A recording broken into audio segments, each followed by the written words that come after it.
বেনাপোল সীমান্ত দিয়ে শতাধিক বাংলাদেশিকে পুশিনের চেষ্টা ব্যর্থ করে দিয়েছে বিজিবির। এখন বিস্তারিত। যশোরের বেনাপোল সীমান্ত দিয়ে ভারত থেকে শতাধিক বাংলাদেশিকে অবৈধভাবে বাংলাদেশে ঠেলে পাঠানোর চেষ্টা ব্যর্থ করে দিয়েছে বিজিবি সদস্যরা। খবর বিজিবি সূত্রের। সোমবার গভীর রাতে সাদিপুর ও রঘুনাথপুর সীমান্ত এলাকায় বিজিবির কঠোর অবস্থানের কারণে ভারতীয় সীমান্তরক্ষী বাহিনী বিএসএফ বাংলাদেশিদের বাংলাদেশে ঠেলে পাঠাতে ব্যর্থ হয়। যশোর ৪৯ বিজিবির ব্যাটালিয়ন সূত্রে জানা গেছে, সোমবার রাতে ভারতীয় বিএসএফ ভারত সীমান্তে সার্চলাইট নিভিয়ে ফেলে।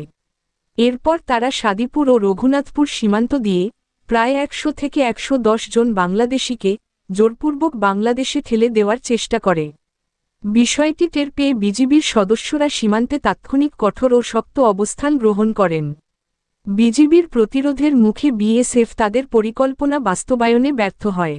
পুশিনের মূল চেষ্টা ব্যর্থ হলেও এখনও ১০ থেকে ১২ জন বাংলাদেশিকে ভারত সীমান্তে কাঁটাতারের বেড়ার পাশে আটকে রাখতে দেখেছেন গণমাধ্যম কর্মীরা। যে কোনো মুহূর্তে তাদের বাংলাদেশে ঠেলে দেওয়ার জন্য বিএসএফ সেখানে অবস্থান করছে বলেও জানা গেছে।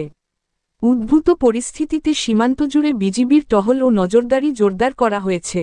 খবর এনিউজ বাংলা। এ ধরনের খবর দেখতে চোখ রাখুন আমাদের এনিউজ বাংলার ফেসবুক পেজ ও ইউটিউব চ্যানেলে।